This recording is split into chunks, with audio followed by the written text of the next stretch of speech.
Assalamualaikum warahmatullahi wabarakatuh. Apa kabar semua teman-teman? Jumpa lagi bersama kami ya di channel Kang Teknik. Di video kali ini kita ada kulkas 2 pintu merek Panasonic ya.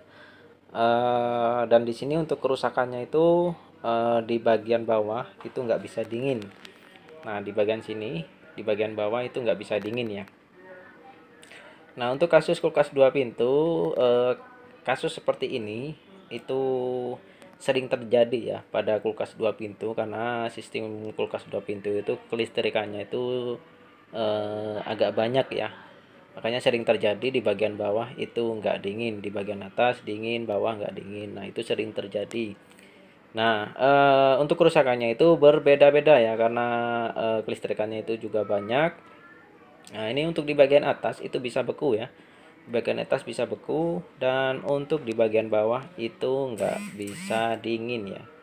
Nah seperti biasa, di video kali ini, di video-video sebelumnya juga saya pernah mengupload juga, eh, di saat memperbaiki kulkas ya, kita akan coba pastikan dulu kerusakannya seperti apa. Dan di sini seperti terlihat jelas di bagian atas itu ada bunga es ya, banyak banget gumpalan bunga es. Dan untuk kulkas 2 pintu ini harusnya nggak boleh ada bunga es sampai keluar seperti ini.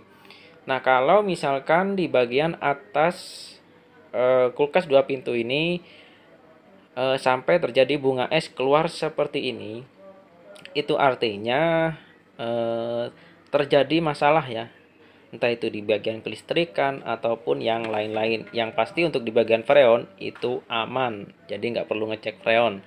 Yang perlu dicek, kita akan mengecek di bagian kelistrikannya. Nah di sini setelah kita hidupkan, kita akan cek nih di bagian timernya. Timernya ini apakah berfungsi dengan baik atau enggak. Nah caranya untuk timer ya, untuk posisi timer itu ada eh, banyak tempat ya, ada yang di bagian bawah belakang sini ataupun di bagian depan. Nah kalau misalkan timer ada getaran, dipegang seperti ini ada getaran, nah itu artinya eh, timernya itu nggak ada masalah. Nah ini kita coba putar sampai di posisi heater ya, di posisi 2. Nah, biasanya itu terdengar suara tik gitu ya kalau misalkan kita putar ya. Ini putarnya itu pelan-pelan. Nah oke, di sini untuk eh, timer ini udah kita apa? Udah kita putar ya, udah kita putar ke posisi defrost. Nah, ini kita cek apakah heaternya itu bekerja atau enggak. Oke, di sini kita menggunakan avometer. Kebetulan di sini pada saat kita putar seperti ini, defrost itu tidak bekerja ya, ataupun di bagian heater itu tidak bekerja. Nah, ini adalah pertanda bahwa terjadi kerusakan di bagian kelistrikan. Nah, yang pertama kita akan cek dimulai dari defrost dan juga heater ya. Karena di sini untuk timernya itu bisa berputar ya. Nah, kalau beda lagi kalau misalkan kita posisikan defrost, timer itu harusnya nggak berputar pada saat terjadi bunga es. Nah, kebetulan di atas kan terjadi bunga es. Ini kalau misalkan kita putar di defrost itu harusnya timernya itu nggak berputar. Nah, di sini untuk heater itu nggak ada ampere ya, yang menunjukkan ampere bahwa heater itu bekerja. Karena kalau misalkan heater itu bekerja, di sini bakalan kelihatan ampernya. Nah, seperti ini. Oke, selanjutnya karena di sini untuk ampere nggak keluar, yang pasti heater nggak bekerja, kita akan cek di bagian dua item tersebut, entah itu heater ataupun di bagian defrostnya. Oke, dan di sini untuk membukanya itu yang pasti harus bunga esnya itu harus benar-benar habis ya. Karena ini penutupnya juga dari foam ya, jadi kita nggak perlu tarik keras-keras. Kalau misalkan kita tarik keras, foamnya ini nanti bakalan rusak. Yang pertama kita pastikan dulu bunga esnya itu harus habis. Nah, seperti yang teman-teman lihat ya, ini adalah sirkulasi udara dingin yang masuk ke bawah. Nah, di sini kalau misalkan tertutup bunga es, otomatis sirkulasi udara dingin itu bakalan tertutup. Yang pasti sistem kelistrikannya itu ada kemungkinan mengalami kerusakan. Nah, ini kita cairkan dulu sampai benar-benar udah cair.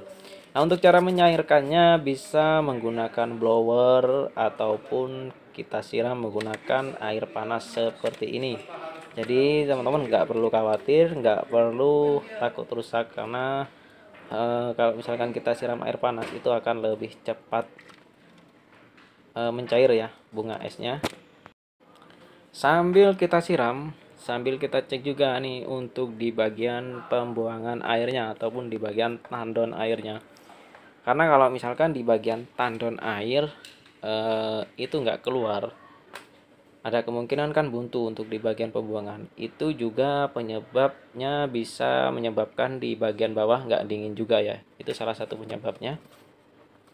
Nah, karena di sini pembuangannya itu aman, nggak ada masalah.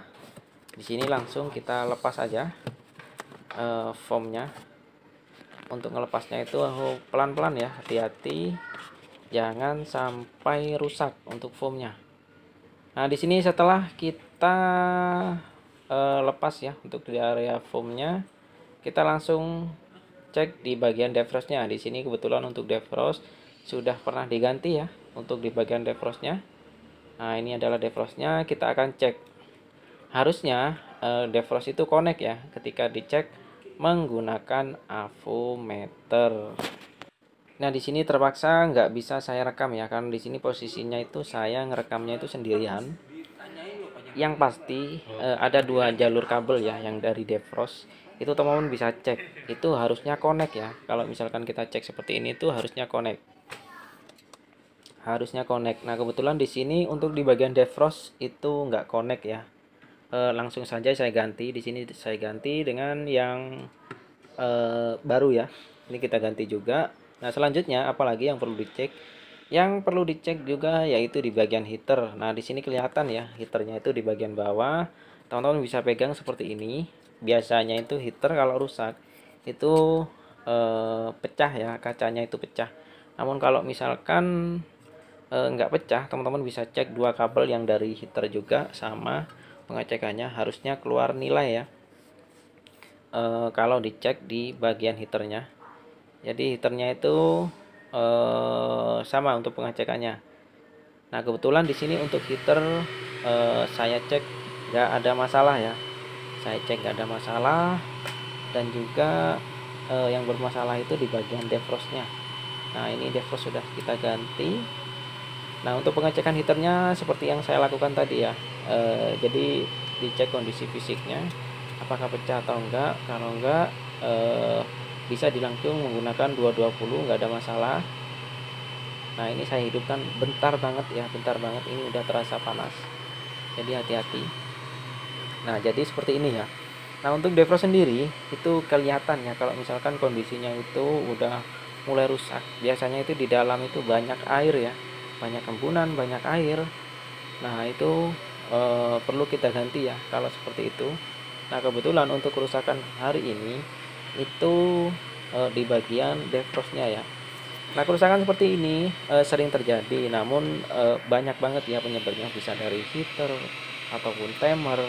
Cuman yang paling sering terjadi itu penyebabnya dari defrost ya, defrost yang tidak bekerja. Nah, di sini saya menggunakan blower ya supaya sirkulasi yang ke bawah itu bisa meleleh ya, bunga esnya itu bisa meleleh supaya nanti bisa kita coba. Nah, ini setelah kita lelehkan semua baru kita langsung ya. Nah, di sini setelah kita lakukan penggantian defrost ya, sekarang kita mulai hidupkan kulkasnya. Selanjutnya kalau misalkan udah hidup, kita masih terus lakukan pengecekan ya, bukan hanya berhenti saja. Nah, teman-teman bisa cek nih di bagian lubangnya ini, lubang ventilasi di sini. Nah, di sini itu harusnya keluar ya, dengan catatan pintu bagian atas ditutup. Lalu coba hidupkan. Nah, di sini harusnya keluar. Tuh. Di sini untuk udaranya udah keluar semua. Jadi di sini udah aman ya, bisa kita pastikan udah aman. Oke, gampang ya. Jadi semoga mudah dipahami. Itu saja. Assalamualaikum warahmatullahi wabarakatuh.